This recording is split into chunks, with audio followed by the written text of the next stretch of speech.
Welcome to www.askronthecarguy.com. Today's topic, learn about flood damage and flood repairs on used cars. With so many natural disasters occurring, including floods and hurricanes, knowing how to spot flood damage in a vehicle is critical. Some damage is relatively minor, but most can ruin the value and operation of the car. Good dealers can make flood-damaged cars look great, but they cannot remove the risk. Consider several factors that can influence the damage done by a flood. Number 1, how deeply was the car underwater? If the water did not reach the electronics, the vehicle might suffer rust or corrosion, but it might not have major or even life-threatening problems. Deeply submerged cars run a significant risk for dangerous problems. Number 2, how long was the car underwater? Longer submersions equal greater damage. And number 3, was it fresh water or salt water that flooded the car? Salt water causes more corrosion and faster corrosion than fresh water. Check for indicators of severe floodwater damage when inspecting and test driving any car. Number 1, look at the car title. If it says flood or salvage on it, it was deemed irreparable by an insurance company, a bank, or an owner. Expect problems unless major expensive repairs were done. Number 2, beware of prices far below market value. Flood damage voids the manufacturer's warranty. Unless the seller can prove they completed major restoration and repair, buyers take a big financial risk for major repairs. Consider the cost of these likely repairs when deciding how much to pay for the car. Number 3, most flood-damaged cars will have very low or no resale value if the new owner attempts to sell them later. Number 4, ask the dealer if there was any flood damage and make them put the answer in writing. If they hesitate or refuse, be concerned. Be alert to odors of mold and mildew. These are very difficult to remove and indicate the car sat in significant amounts of water. Similarly, strong air fresheners may indicate attempts to cover up bad odors. Number 6, check hidden areas for moisture. A, check the carpet and underneath the carpet if possible. B, check the trunk for moisture.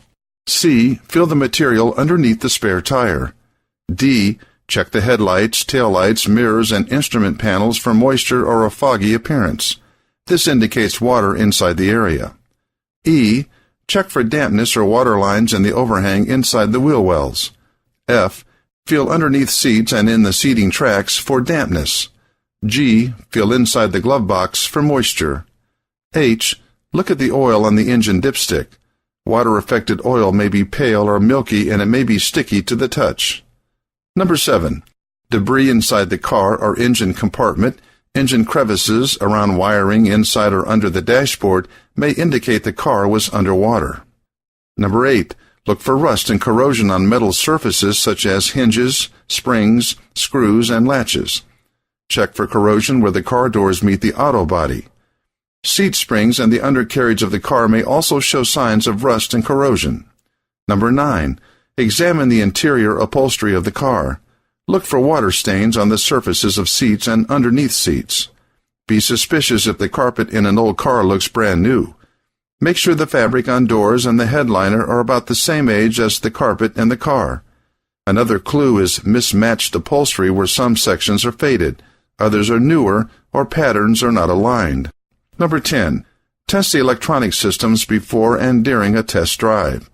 A, bend a few electrical wires under the dashboard. If they are brittle, it's probably due to water damage. B, during the test drive, listen for odd sounds during starting. See if the car smokes during starting. C, check to make sure all dash lights come on, including backlighting when starting the car. D, make sure the headlights, taillights, turn signals, and emergency blinkers work. E, turn on windshield wipers, air conditioning, and heater to make sure they work. And F, test the radio. Distorted audio, severe static, or lack of audio can be the results of water damage. The best way to determine if a car has flood damage is to have it inspected by your own mechanic. Good mechanics know where to look for indicators of problems, and they can get to difficult places like alternators, pumps, and some wiring. Mechanics should remove the wheels and inspect all brake parts and components for silk and mud. Used cars represent a significant investment, so make sure to get one that will not cost even more money down the road. To find out more information on topics like this, then go to www.askronthecarguy.com.